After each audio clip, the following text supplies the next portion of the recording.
يا أيها الذين آمنوا إذا نودي للصلاة من يوم الجمعة فاسعوا إلى ذكر الله وذروا البيع ذلكم خير لكم إن كنتم تعلمون.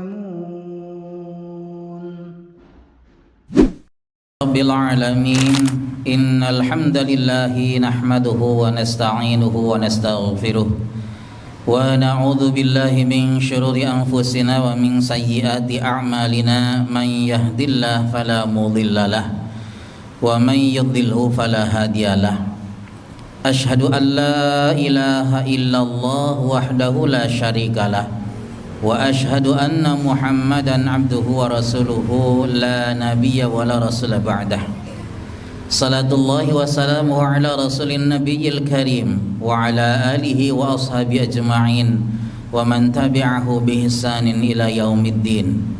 لقد قال الله تعالى في كتابه الكريم أعوذ بالله من الشيطان الرجيم يا أيها الذين آمنوا اتقوا الله ولتنظر نفس ما قدمت لغد واتقوا الله إن الله خبير بما تعملون.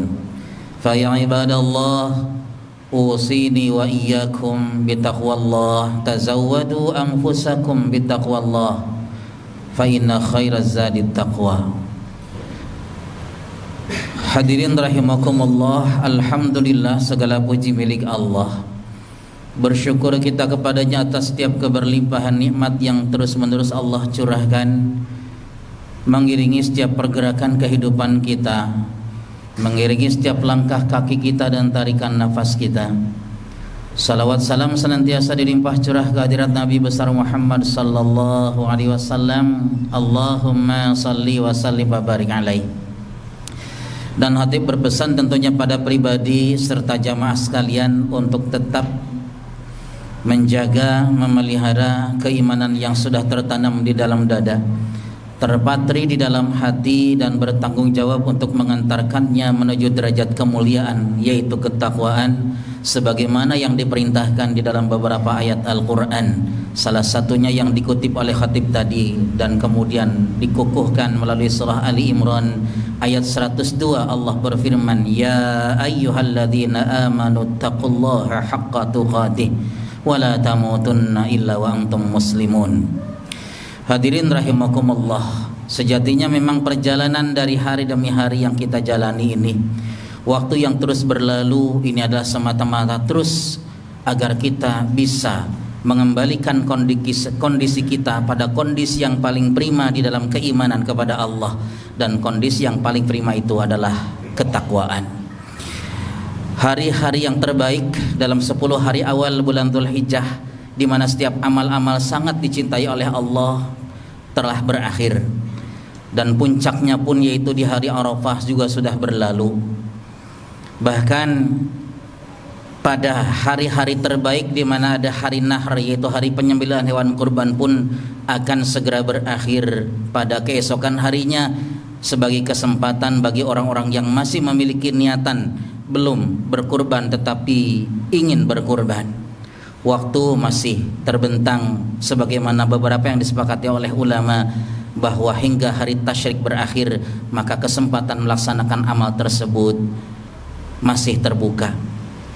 Namun dari semua amalan apapun yang kita kerjakan, dari setiap perintah-perintah yang kita laksanakan, baik yang sifatnya wajib atau fardu ataupun yang sunnah, sesungguhnya semua amal-amal tersebut bukan dilihat dari sisi bagaimana kita melaksanakan dari sisi kualitas atau kuantitas, bahwa logikanya adalah semakin banyak amalan yang kita kerjakan, kemudian semakin besar pula pahala kita di hadapan Allah Subhanahu wa taala. Tentu ini adalah logika yang bisa diterima oleh akal. Tetapi ketahuilah, ketika Allah berfirman di dalam surah Al-Hajj ayat 37, la yanalallaha luhumuha wala dima'uha walakin yanaluhut taqwa minkum. Sesungguhnya hewan kurban yang dikorbankan itu tidaklah sampai darah dan dagingnya kepada Allah, tetapi walaki yanaluhu taqwa minkum, yang sampai kepada Allah adalah ketakwaan. Memang ada pahala hablum minan nas dari setiap pengorbanan kita terkait dengan harta yang kita miliki, kemudian kita nafkahkan di jalan Allah sebagai bagian daripada kesempurnaan untuk mencapai nilai hablum minan nas. Tapi ketahuilah, semakin kita banyak kita keluarkan, tetapi kalau syarat-syarat yang harus dipenuhinya tidak mampu kita kerjakan, maka sungguh setiap amal itu akan menjadi sia-sia. Maka yang paling penting adalah dari semua amalan apapun yang kita kerjakan, bagaimana agar setiap amal-amal itu bisa masuk meresap ke dalam hati sebagai bentuk ta'zim, pengagungan kepada Allah Subhanahu wa taala. Karena Allah mensyaratkan siapapun yang sampai kelak di hadapannya, maka semua amal itu tidak akan berguna kecuali mereka yang menjadikan amal-amal tersebut bisa membersihkan hatinya. Allah berfirman dalam surah Asy-Syu'ara ayat 88 dan 89, yauma la yanfa'u malu wala banun illa man atallaha biqalbin salim. Di hari saat keputusan sudah ditetapkan, maka pada hari tersebut tidak akan berguna setiap harta yang dimiliki, yang dikorbankan dan yang dikorbankan dan yang dinafkahkan. Tidak akan berguna di hadapan Allah. Wala banun, dan tidak juga keturunan-keturunan yang dibanggakan itu. Illa man atallaha biqalbin salim, kecuali mereka yang datang kepada Allah dengan membawa hati yang bersih, hati yang selamat, hati yang sehat. Dan hati yang bersih itu adalah hati yang penuh dengan pengagungan kepada Allah, karena didasarkan pada keyakinan dan keimanan yang dibebaskan dari segala bentuk kesyirikan, termasuk ujub, riya, sum'ah di dalam amalan. Hati yang bersih adalah hati yang bisa memunculkan di dalam dirinya rasa takut kepada Allah, sehingga menghalanginya dari perbuatan-perbuatan kemaksiatan yang bisa mendatangkan kemurkaan Allah.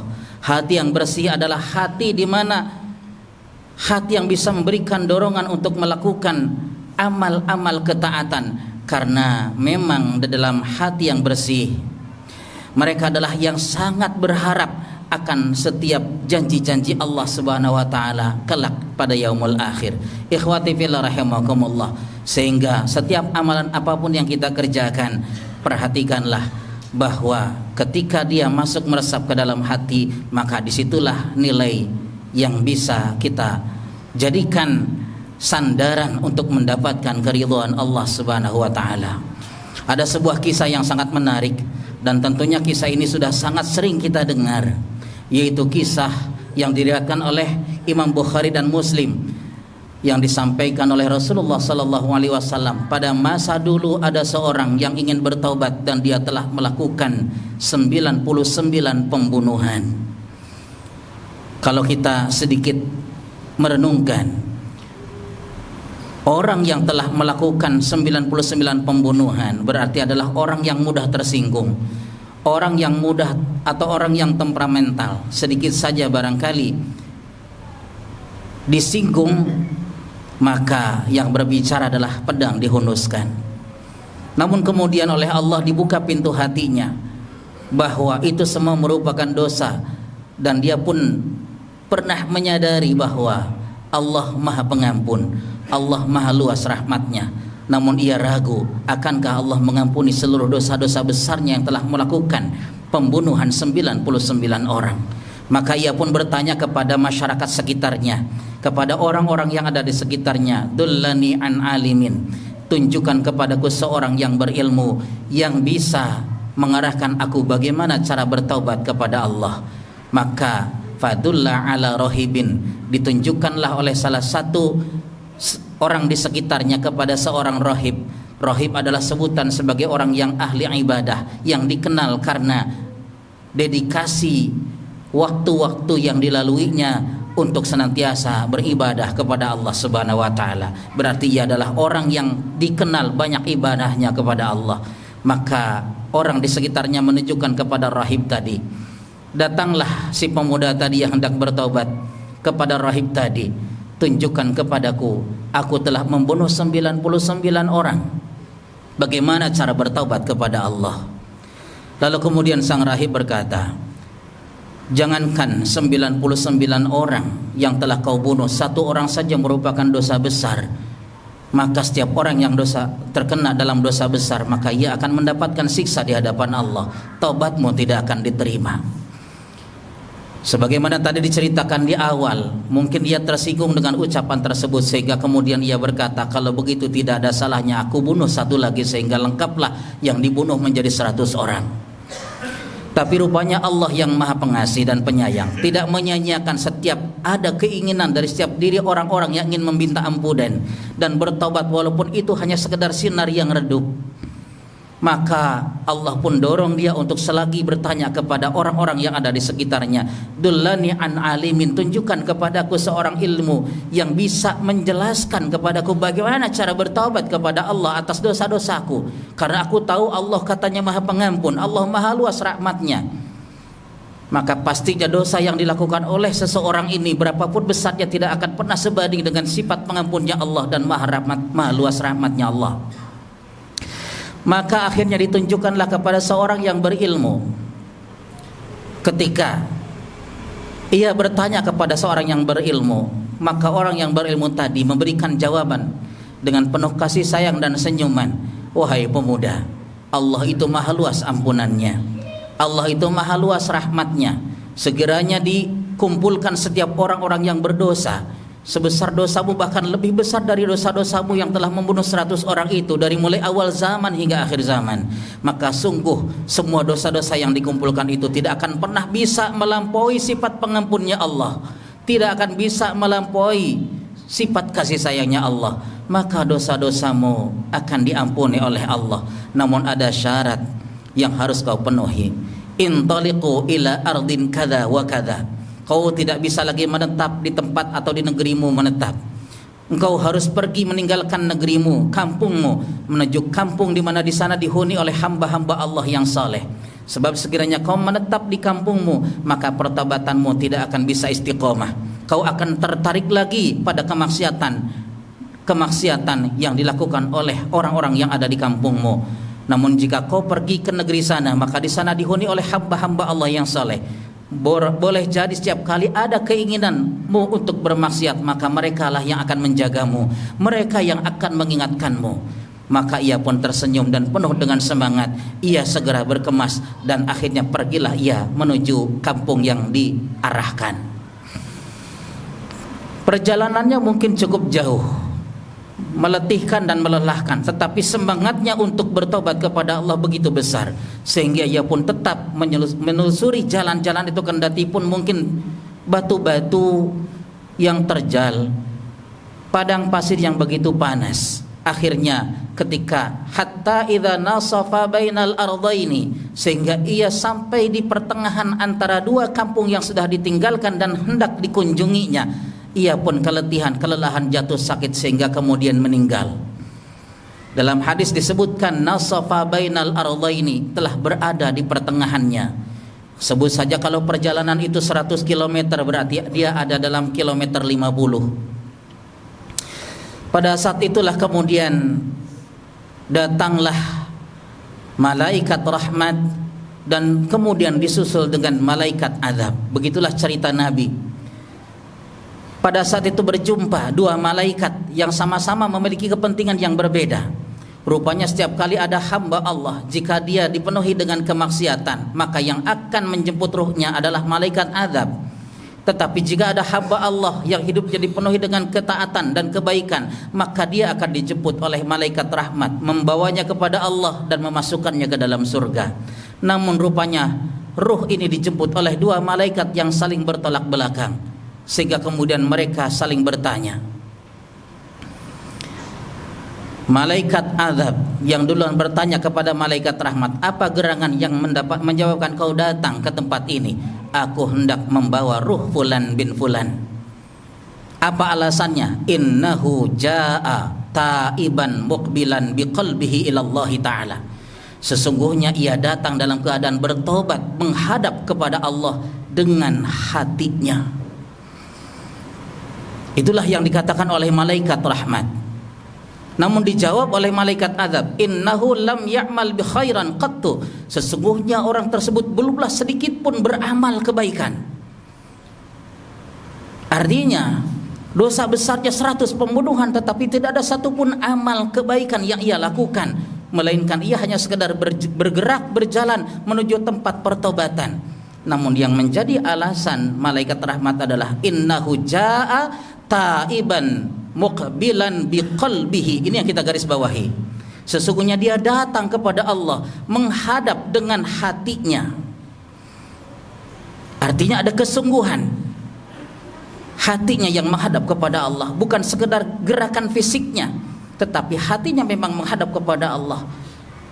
Mencoba untuk menemukan keagungan Allah Subhanahu wa taala. Mencoba membangun rasa takut kepada Allah dan berharap dengan luasnya rahmat sebagaimana yang dia imani. Tidak ada solusi kecuali kemudian Allah mengutus lagi satu malaikat bisuratin adamiyin yang menyerupakan sosok manusia. Kemudian akhirnya di tengah perselisihan keduanya, malaikat itu mengatakan, kisu bainal ardaini ila ardin huwa adna falahu, kata. Kalau begitu ukurlah jarak antara kedua negeri yang sudah ditinggalkan dan negeri yang akan didatanginya. Apabila ia lebih dekat kepada negeri, entah itu yang ditinggalkan atau yang didatanginya, maka disitulah malaikat yang berhak untuk membawanya. Namun apa yang terjadi hadirin rahimakumullah, ia berada di pertengahan. Namun dalam sebuah riwayat dikatakan oleh Allah digeserkan kakinya sehingga melebihi 1 jengkal, lebih dekat ke tempat pertobatannya. Maka pada akhirnya yang berhak membawanya adalah malaikat rahmat. Hadirin rahimakumullah, dari kisah ini bisa kita simpulkan bahwa apapun amal yang kita kerjakan, maka jangan lupakan hati yang menjadi tumpuan, hati yang menjadi muara, hati untuk senantiasa mengagungkan Allah Subhanahu wa taala.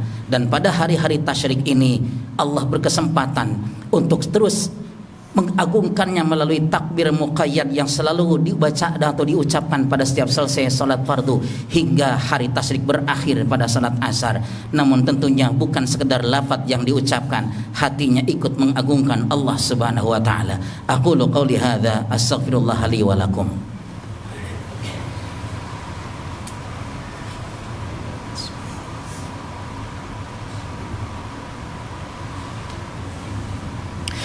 Alhamdulillahi rabbil alamin, innal hamdalillahi nahmaduhu wa nasta'inuhu wa nastaghfiruh. Asyhadu an la ilaha illallah wahdahu la syarika lahu wa asyhadu anna Muhammadan abduhu wa rasuluhu la nabiyya wa la rasula ba'da. Allahumma shalli ala Muhammad wa ala ali Muhammad.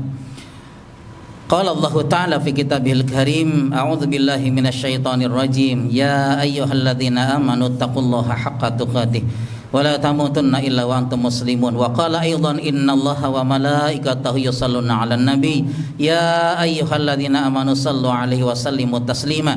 Allahumma shalli 'ala Muhammad wa 'ala ali Muhammad kama shallaita 'ala Ibrahim wa 'ala ali Ibrahim fil 'alamin innaka Hamidum Majid. Hamdan yuwafi ni'amahu wa yukafi mazidah. Ya Rabbana lakal hamdu wa lakas syukru kama yanbaghi li jalali wajhikal karimi wa 'azimi sultanik.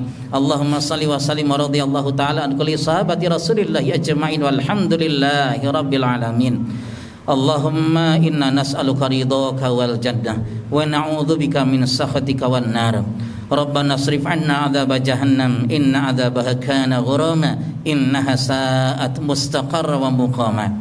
Rabbana ighfir lana wa liwalidina warhamhum kama rabbawna shighara. Rabbana ighfir lana wa li ikhwanina alladhina sabaquna bil iman wa la taj'al fi qulubina ghillan lil ladzina amanu. Rabbana innaka raufur rahim. Allahumma ighfir lil mu'minina wal mu'minat, al muslimina wal muslimat, al ahya'i minhum wal amwat, innaka antas sami'un qaribun mujibud da'wat ya qadiyal hajat. Rabbana atina fid dunya hasanatan wa fil akhirati hasanatan wa qina adzaban nar. Subhana rabbika rabbil izzati amma yasifun. Wassalamun alal mursalin walhamdulillahi rabbil alamin. Ibadallah innallaha ya'muru bil adli wal ihsan wa ita'i dzil qurba wa yanha 'anil fahsya'i wal munkari wal baghi ya'idukum la'allakum tadhakkarun. Wa la dzikrullahi akbar wa aqimis shalah.